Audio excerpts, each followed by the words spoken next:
All right, so once you have generally made some adjustments to your model, you can see it's a little more, sophisticated as far as the shape's concerned.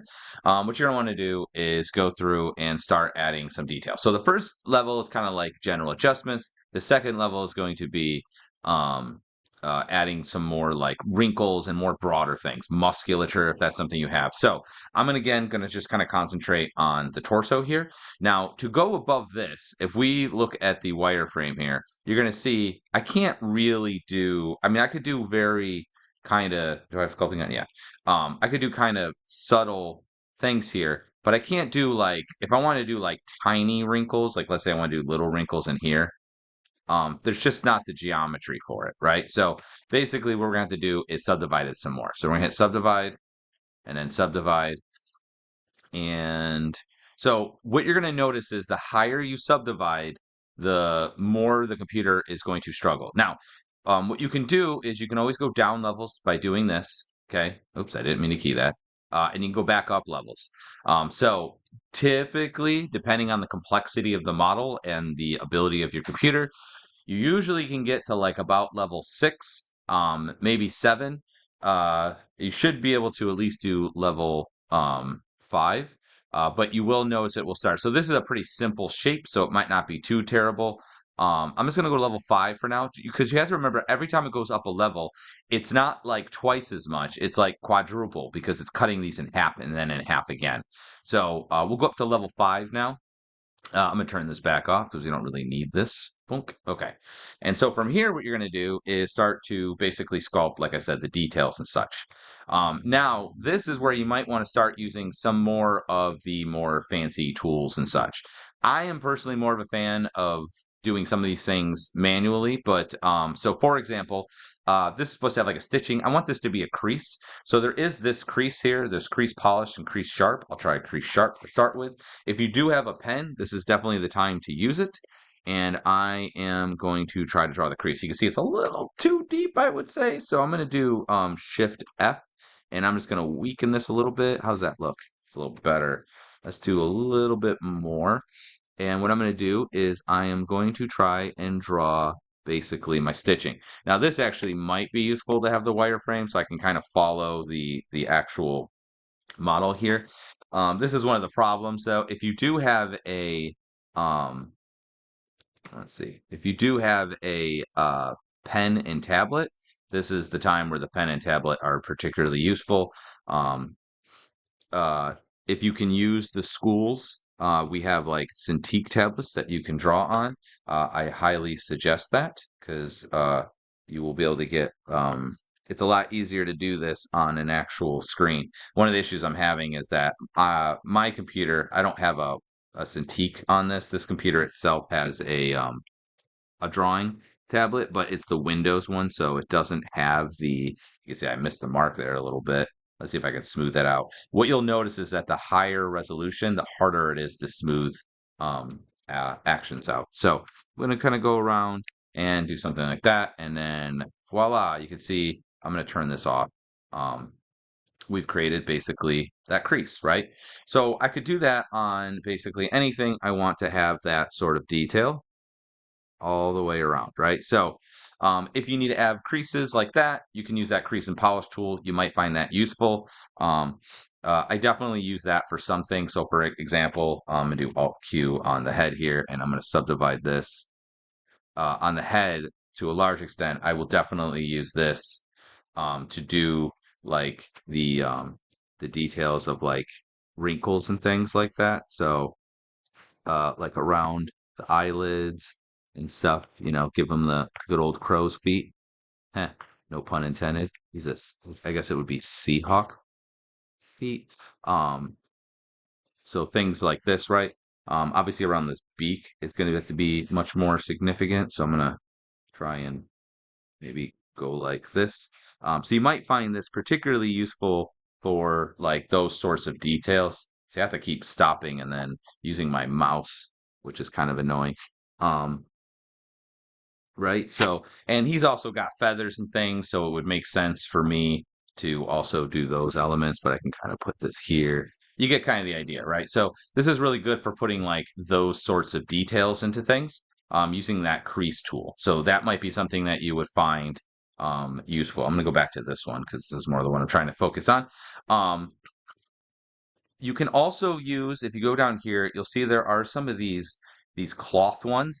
These are very heavy though. So you'll have to see how well these work for you. Let me see. Inflate cloth, grab random cloth. I can't remember. Some of these work better than others. So if I pull, okay, so you see it's not affecting, that's fine. Let's hit F. Oh, okay. So I want to do something like this. So I'm going to pull this down. Do that.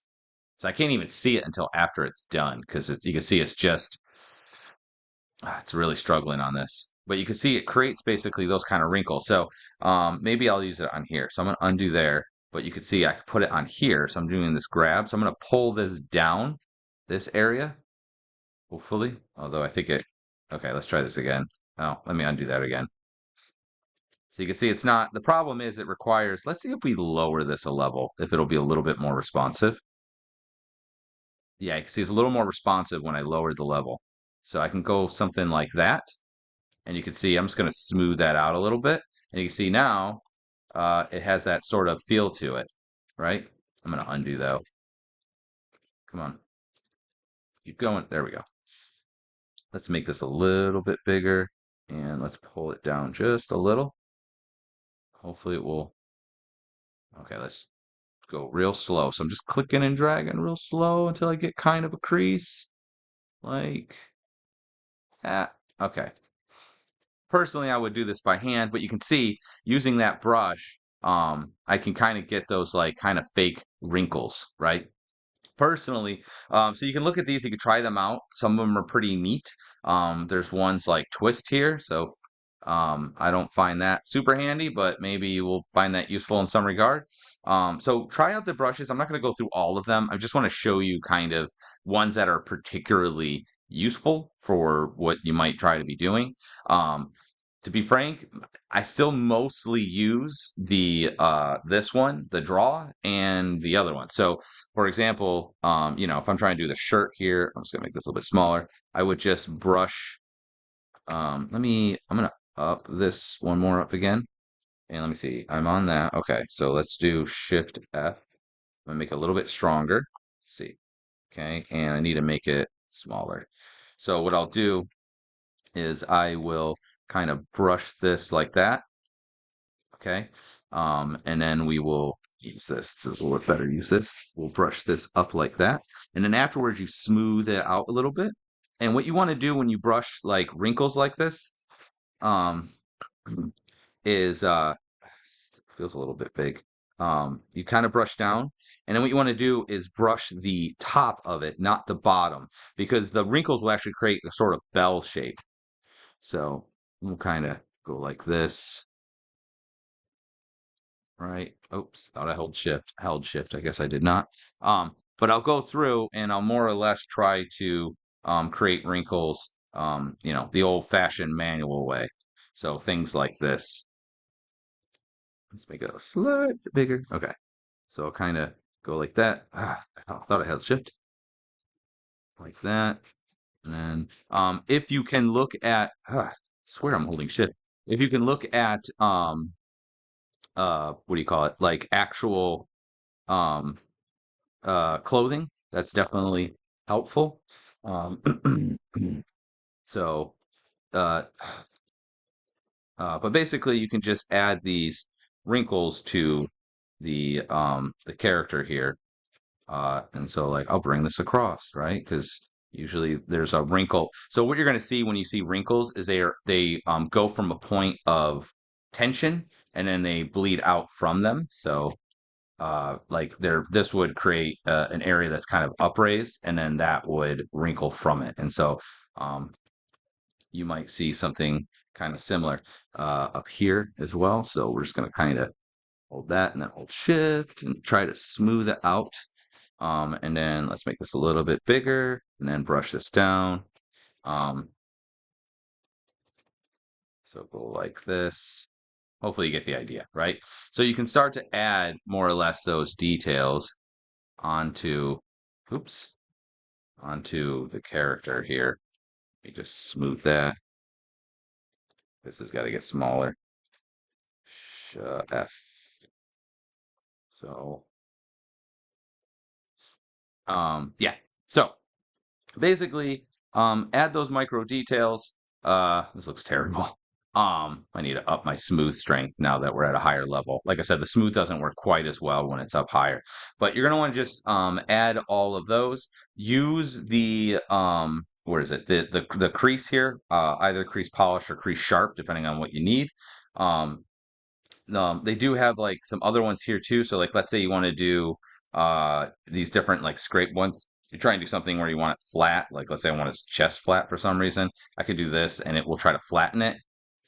It's useful if you're finding smooth is not working. This will work on the higher levels in particular. Um, so yeah, try these out, see which ones work for you. Sometimes the where's pinch? Sometimes pinch can also be useful depending on what you're trying to do.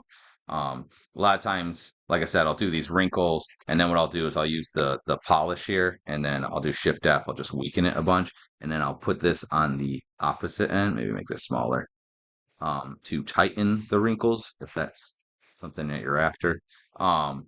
Anyway, hopefully that makes sense. So basically, go through, up your subdivision levels, and try to sculpt some of these details on here. Where's my smooth? I need to make this bigger or stronger.